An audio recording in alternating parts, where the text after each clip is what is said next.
नारायण भगवान की जय। चौथा अध्याय। सूत जी बोले, वैश्य ने मंगलजार करके यात्रा आरंभ की और अपने नगर को चला। उनके थोड़ी दूर निकलने पर दांडी वैश्यधारी ने श्री सत्यनारायण भगवान से पूछा कि ये साधु तेरी नाव में क्या है। अभिमानी की वाणी का हंसता हुआ बोला, है दांडी, आप क्यों पूछ रही हैं, क्या धन लेने की इच्छा है? मेरी नाव में तो बेल पत्ते भरे हैं। वैश्य कठोर वचन सुनकर भगवान ने कहा, तुम्हारा वचन सत्य है। और दांडी ऐसा कहकर वहां से चले गए और कुछ दूर जाकर समुद्र के किनारे बैठ गए।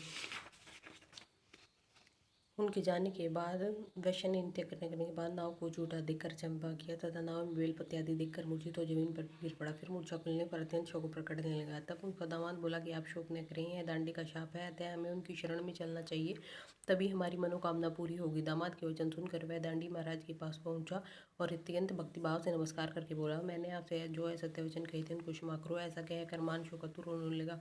अब दांडी भगवान बोले, हैं वाणिपुत्र, मेरी आज्ञा से बार बार तुम्हें दुख प्राप्त हुआ है, तू मेरी पूजा से विमुख हुआ है।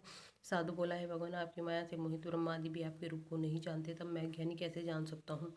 आप प्रसन्न हुई, मैं सामर्थ्य के अनुसार आपकी पूजा करूंगा, मेरी रक्षा करो और पहले के समान न होगा, मैं धन भर दूं। उनके भक्ति उच्चारण सुनकर श्री सत्यनारायण भगवान प्रसन्न हो उनकी इच्छा अनुसार वर देकर अंतर्धान हो गए। तब उन्होंने नाव पर आकर देखा कि नाव धन से परिपूर्ण है।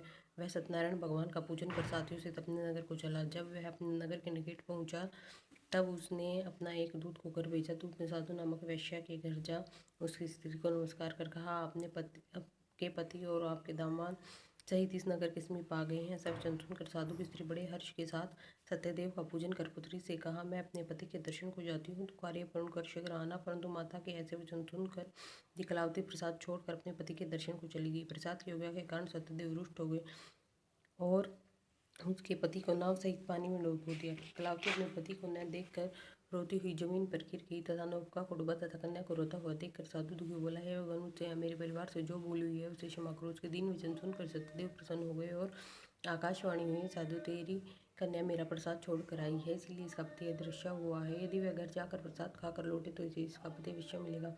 ऐसे आकाशवाणी सुनकर कलावती ने घर पहुंचकर प्रसाद खाया, फिर आकर पति के दर्शन किए। तत्पश्चात साधु ने बंधु बांधवों के सहित श्री सत्यनारायण जी का विधि पूर्वक पूजन किया। उस दिन से वह हर पूर्णिमा को सत्यनारायण का पूजन करने लगा। फिर इस लोक का सुख भोग कर अंत में सर्वलोक हो गया। बोल श्री सत्यनारायण भगवान की जय।